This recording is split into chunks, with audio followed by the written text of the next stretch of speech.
Live from Susquehannock, it's Sunday Night Live. Welcome. Today we've got a great show for you in store. It's going to be entertaining, exciting, goofy, corny, all the above. And we've got some wonderful guests here to help us out.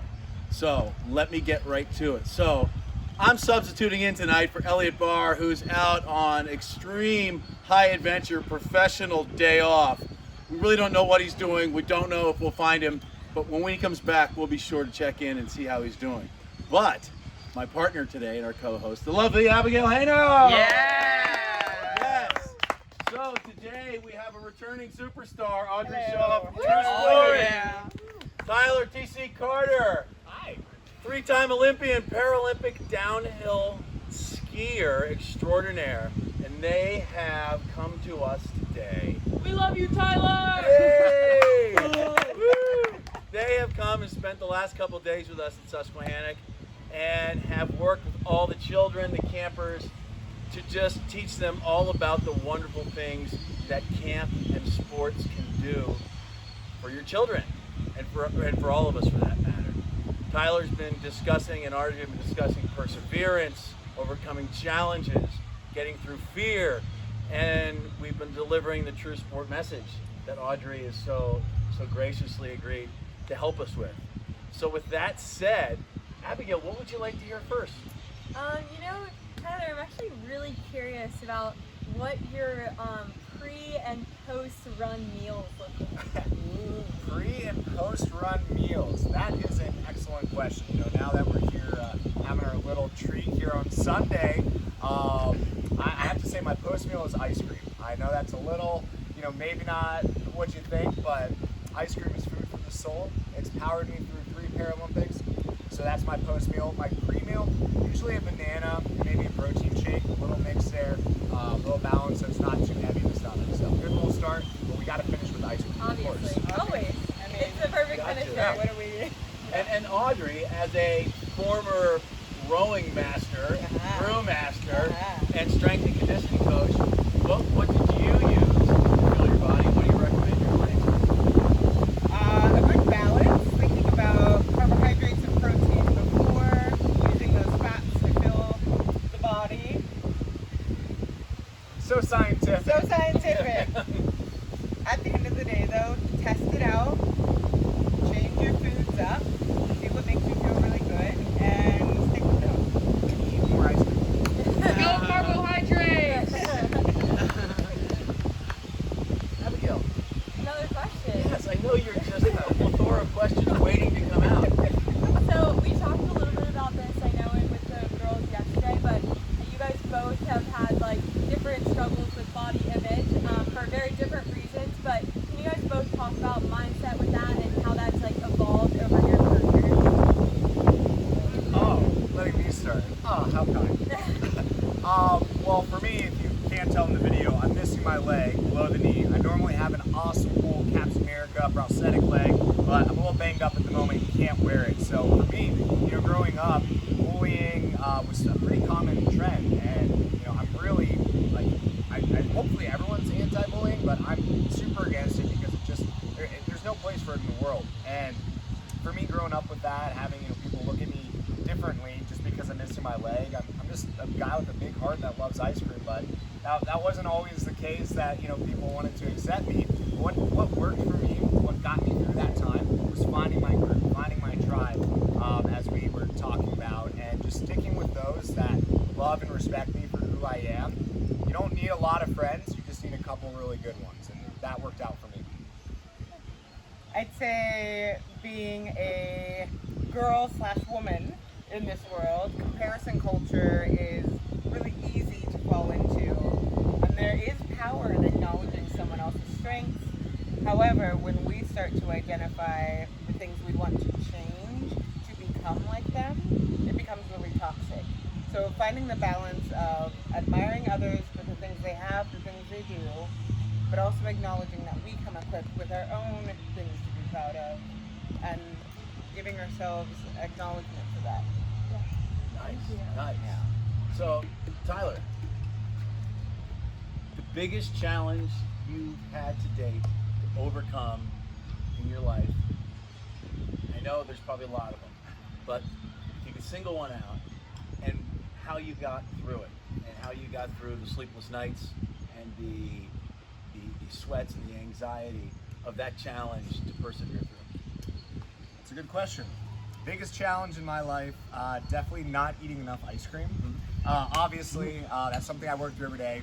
No, but joking aside, yeah, you know, I've had challenges. Everyone has challenges in life. I mean, that's just kind of what happens. But for me, my biggest one was really the last few years trying to make the Beijing Paralympic team, and which is kind of funny. Like looking back, that's been my biggest challenge with everything I've kind of gone through and just adapted and overcome. But the last few years have been really, really tough, and there have been times where, due to injuries and just not being at my best, I didn't have the resources or the support that I wanted to go out and do what I love, but I had to find a way to make that work and to keep moving forward. And what kept me going was that goal, that dream of making it back to the Paralympics, and the attitude of not giving up, because that's what I wanted. I knew, I don't know what I'm going to do now in life, but I knew for that moment in time that I wanted to go back and compete at the highest level I could possibly do and give it my best effort.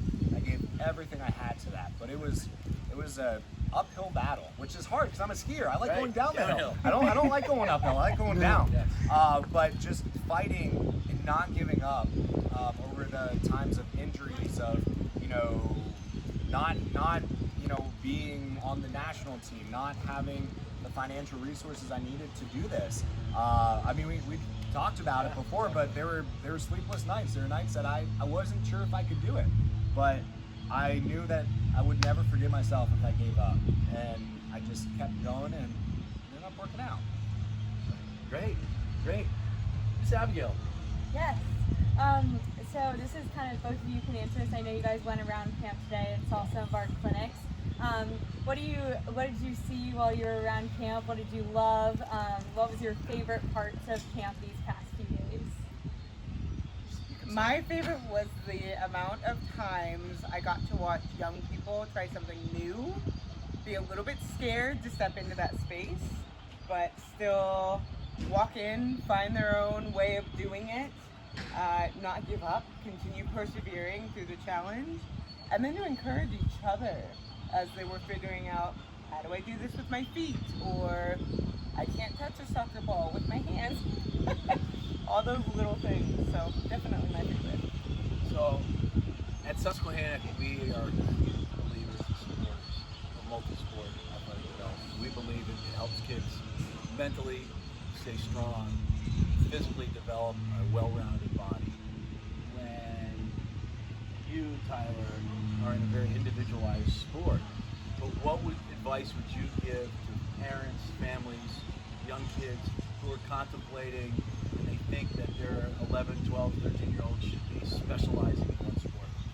Yeah, no, that's a great question. And I mean, growing up, I tried a bunch of different sports. I tried tennis, basketball. I danced for 10 years, which I wouldn't admit for a long time, but now I'm like, yeah, I danced. You'd never know it. I lost that ability though. Don't ask me to dance anymore. It's gone. But I tried so many different things growing up, and it wasn't until I was about 16 was when I realized that skiing was the sport that I wanted to do. And that was after trying all of these different sports. So the best advice I can give is don't specialize. Just try everything, and the sport that your child is gonna do or not do, it's gonna make itself apparent. Like you'll see as you get older that what their interest is, what their natural abilities are, but just have fun with it. That's honestly the most important thing, because if you're not having fun, there's no point in doing it. And to this day, my thing with skiing was always I had to be having fun, and that's when I knew that I'd be kind of moving on, is when the athletic component, the racing, the competition wasn't as fun as it used to be. So have fun, try a bunch of different sports, and it's going to work out. And before we wrap up, I know Abigail has one more pressing question for you. Oh, do I? Yes. So, I know you love ice cream. Almost as much as I do. Almost. Could you tell us about your favorite flavor, or maybe a dream flavor? Maybe your favorite. Just your favorite. Yeah, Give us your favorite. I was like, dream flavor, that's Give us your top favorite. secret. Favorite, and we're going to have a discussion later about which of us likes more ice cream. Okay. Which of Yeah. us likes ice cream more.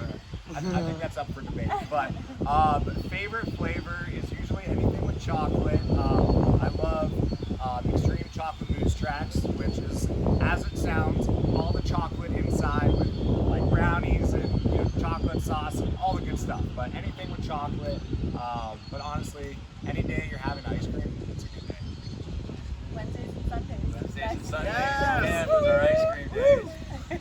So listen, we've enjoyed having the both of you here, Ken. It's been awesome. Audrey, I know we might get a chance to see you later on in the summer. Audrey and the team at True Sport has been so wonderful and part of our wonderful relationship here with us at Susquehannock that has provided so much for the campers this year, and we're looking forward to it for many years to come. So thank you, True Sport. Thank you, TC, for coming here, and we'll see y'all soon. Thank you, Abigail. Thank you. Good night, everybody.